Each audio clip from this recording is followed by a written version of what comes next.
ಜಿಲ್ಲಾವಾರು ಜನಸಂಖ್ಯೆ ಆಧಾರದ ಮೇಲೆ ಒಳ ಮೀಸಲಾತಿ ಕೊಡಬೇಕು.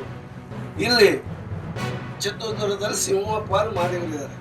ಮಾದಿಗರು ಎಷ್ಟು ಸಿಗ್ಬೇಕು ಅಂದರೆ 90% ಸಿಗಬೇಕು, ಒಂದು 70% ಆದರೂ ಸಿಗಬೇಕು. ಇನ್ನು 30% ವಲಯರು ಅಥವಾ ಲಂಬಾಣಿ ಗೋವಿಗಳಿಗೆ ಇತರ ಸಮುದಾಯ ಅಲ್ಲಿ ಅದೇ ರೀತಿ ಮಾಡಿರೋದು. ಆಂಧ್ರ ತೆಲಂಗಾಣ ಏನು ಮಾಡಿದ್ರು ಅದೇ ಮಾದರಿಯಲ್ಲಿ ಬರಬೇಕು. ಒಳ ಮೀಸಲಾತಿಯ ಅನುಷ್ಠಾನ ಇನ್ನೂ ಕೂಡ ಆಗ್ತಾ ಇಲ್ಲ. ಅವೈಜ್ಞಾನಿಕವಾಗಿ ತೆಗೆದುಕೊಂಡಿರ್ತಕ್ಕಂಥ ಒಂದು ತೀರ್ಮಾನದಿಂದ ಇವತ್ತು ಬೇರೆ ನಿರುದ್ಯೋಗಿ ಯುವಕರೆಲ್ಲರೂ ಕೂಡ ನಮ್ಮ ವಿರುದ್ಧ ತಿರುಗಿಕೊಳ್ತಾ ಇದ್ದಾರೆ. ಅದರಿಂದ ಕೋರ್ಟ್ನಲ್ಲಿರ್ತಕ್ಕಂಥ ಸ್ಟೇನ ವೆಕೇಟ್ ಮಾಡಿಸ್ಲಿಕ್ಕೆ ಇದನ್ನು ಮಾಡಬೇಕು. 50 ಲಿಮಿಟ್ ಇದೆಯಲ್ಲ, ಇಂದಿರಾ ಸಹಾನಿ ವಿಷಯದಲ್ಲಿ 50 ಮೀರಂಗಿಲ್ಲ ಅಂತ ಹೇಳ್ತಾರೆ. ಎಲ್ಲ ರಾಜ್ಯದಲ್ಲೂ ಕೂಡ 50 ಮೀರಿ ನೇಮಕ ಆಗಿದೆ.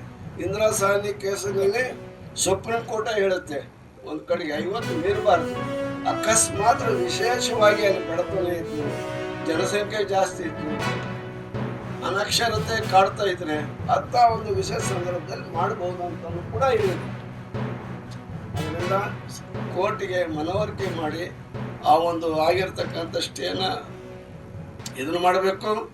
ಈಗೇನು ಹಿಂದೆ 15ರಿಂದ 17 ಎಸ್ ಸಿಗಳಿಗೆ ಕೊಡೋದು, 3ರಿಂದ 7 ಎಸ್ ಟಿಗಳಿಗೆ ಕೊಡಲಿಕ್ಕೆ ಏನು ಮಾಡಿದ್ರಲ್ಲ, ನಮ್ಮ ಜನಸಂಖ್ಯೆಗೆ ಅನುಗುಣವಾಗಿ 24% ಇದೆ.